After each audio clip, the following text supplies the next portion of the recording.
Last week, the World Bank questioned the government's intent, terming the existing financial depression in Lebanon as deliberate. The real GDP, beset by soaring food prices, a collapsing currency, and coronavirus, is estimated to have contracted by 19% this year. It follows after a 6.7% contraction in 2019. So, what led to this economic crisis? Why can't the government handle it? And how does it impact the local population? This is the economic affair. Please don't forget to subscribe and click the bell icon to get regular updates. The economic problems in Lebanon have been building for years. It is a nation of 5.4 million on the Mediterranean with various religious sects and large groups of Syrian and Palestinian refugees. Before 2010, Lebanon was a hub for tourism, finance, and trade. Lebanon is the second most remittance-dependent country in the Middle East, only behind Palestine. These sectors accounted for about 50% of the country's revenue. A large part of the revenues financed imports. However, unlike other emerging market economies with similar level of imports, Lebanon had no merchandise exports. The country relied on foreign direct investments and service exports to finance imports.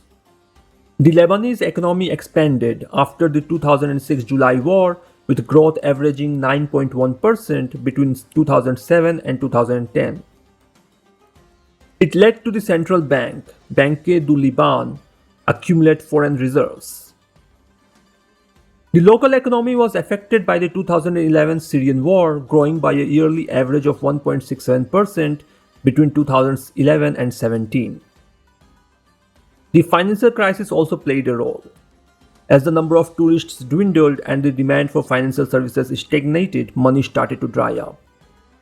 At that stage, Lebanon needed to check its import bills and had to create a manufacturing base. However, the government didn't reorganize the economy away from imports and instead turned to financialization.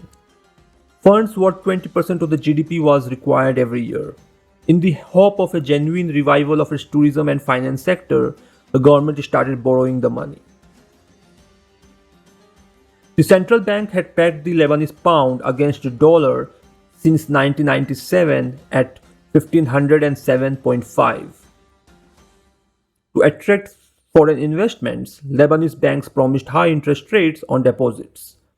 Given that the central bank had pledged to keep Lebanese pound pegged to USD, the currency risk was virtually non-existent. Initially, the interest rate was 5%. It was far higher than what investors would get elsewhere. A large number of investors piled money into Lebanese banks. The government could have used the funds for economic diversification, but the money was not utilized efficiently.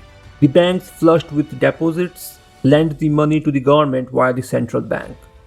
The banks made substantial profit by charging an even higher interest rate to the government on loans. The government didn't use the funds for productive investments. Corruption and political sectarianism is the primary cause behind it. Political leaders had maintained their influence through patronage networks. Lebanon ranks 137th out of 180 countries on the 2019 Corruption Perceptions Index. The government and the police are the country's most corrupt institutions. Due to corruption and unproductive investments, government revenues remained low. The country also maintained weak tax enforcement on the rich, and the budget deficit was around 10% in most years. About 50% of the government revenue would go towards paying off existing debt. Another significant chunk would go to the government employees as salaries.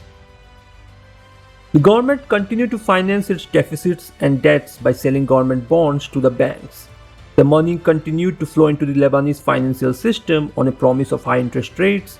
It made Lebanon the third most indebted state globally after Japan and Greece. Apart from corruption, the economic slowdown due to the Syrian civil war was another factor that made it difficult for the government to continue the debt strategy it was pursuing.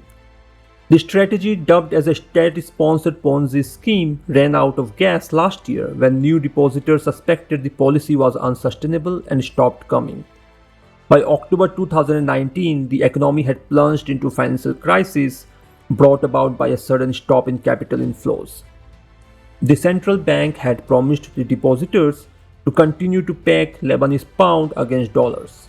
In the face of outflows, it was essential to keep the exchange rate stable by using currency reserves to ensure confidence in the financial system. It emptied the central bank coffers soon. Time is running out fast for Lebanon, and the political elite needs to pave the way for reforms. In our next episode, we will discuss the aftermaths of the economic depression in Lebanon. That's it for today. Please don't forget to like, comment, and subscribe.